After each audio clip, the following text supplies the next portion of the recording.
মনোনয়ন জমা দেবেন ব্রজকিশোর গোস্বামী। মনোনয়ন জমার আগে দেখা করলেন মমতার সঙ্গে। শান্তিপুরের তৃণমূল প্রার্থী ব্রজকিশোর গোস্বামী তিনি মনোনয়ন জমা দেবেন এবং মনোনয়ন জমার আগে দেখা করলেন মমতা বন্দ্যোপাধ্যায়ের সঙ্গে।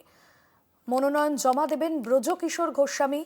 মনোনয়ন জমার আগে দেখা করলেন মমতা বন্দ্যোপাধ্যায়ের সঙ্গে শান্তিপুরের তৃণমূল প্রার্থী ব্রজকিশোর গোস্বামী। তার আজ মনোনয়ন জমা দেওয়ার কথা রয়েছে।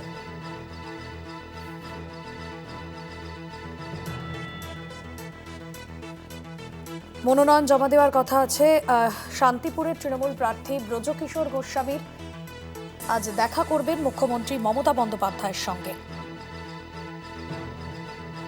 2021-এও তৃণমূলের প্রার্থী ছিলেন ব্রজকিশোর গোস্বামী।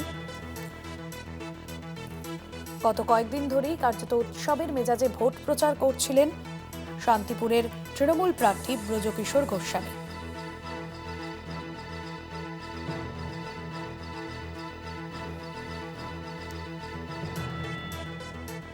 আজ জনসভা রয়েছে মুখ্যমন্ত্রী মমতা বন্দ্যোপাধ্যায়ের, সেখানেই তৃণমূল প্রার্থী ব্রজকিশোর গোস্বামী দেখা করবেন মুখ্যমন্ত্রী মমতা বন্দ্যোপাধ্যায়ের সঙ্গে।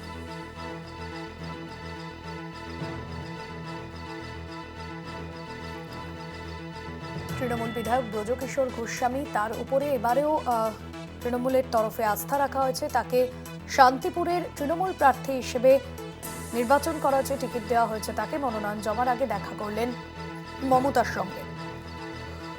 রূপম রায় রয়েছেন ফোন লাইনে। রূপম, গত 2021-এর নির্বাচনেও তিনি জয়লাভ করেছিলেন। এবার তিনি বিদায়ী বিধায়ক, তাকে আবার দল ভরসা করেছে। মুখ্যমন্ত্রীর সঙ্গে দেখা করলেন তিনি মনোনয়ন জমা দেওয়ার আগে, কি বলেছেন তিনি? দেখো ভাস্বতী, তোমাকে জানিয়ে রাখি, গতকাল নদিয়ার শান্তিপুরে কিন্তু জনসভা করতে এসেছিলেন রাজ্যের মুখ্যমন্ত্রী মমতা বন্দ্যোপাধ্যায়। শুধু তাই নয়, একটি মাত্র হচ্ছে বিধানসভা, অর্থাৎ শান্তিপুর বিধানসভাকে নিয়েই কিন্তু এই জনসভা হয়েছিল। এবং গতকাল রাতে শান্তিপুরে তিনি রাত্রি যাপন করেছেন একটি বেসরকারি রিসর্টে।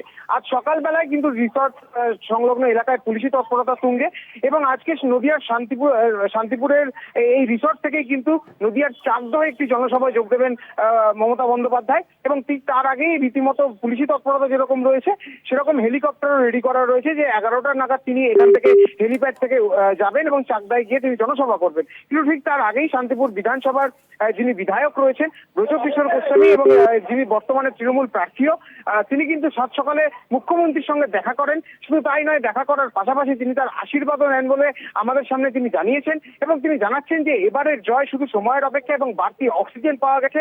রাজ্যের মুখ্যমন্ত্রী যেহেতু শান্তিপুরে রাত্রি যাপন করেছেন এবং সব থেকে বড় কথা, স্বাধীনতার পর কোনো মুখ্যমন্ত্রী শান্তিপুরে এই রাত্রি যাপন করেছেন। এবং শান্তিপুরে ভোট আবহে রাজ্যের মুখ্যমন্ত্রী থাকা রীতিমতো ভোট আবহে তৃণমূলকে আরো শক্তিশালী করেছে। এবং তিনি জানাচ্ছেন 4 তারিখে এই বিজয় উল্লাস তারা করবেন। তবে আজ সাত সকালে তিনি দেখা করার পর তিনি 10টা থেকে 10:30টার মধ্যে রানাঘাট যে মহকুমা শাসকের দপ্তর, সেখানে নমিনেশন ফাইল জমা করবেন। এবং ঠিক তার আগেই, সে কারণেই তিনি মুখ্যমন্ত্রীর পায়ে নমস্কার জানিয়ে একেবারে রীতিমতো তার আশীর্বাদ নিয়ে নমিনেশনের জন্য রওনা হবেন। ভাস্বতী, একদমই। ধন্যবাদ তোমাকে।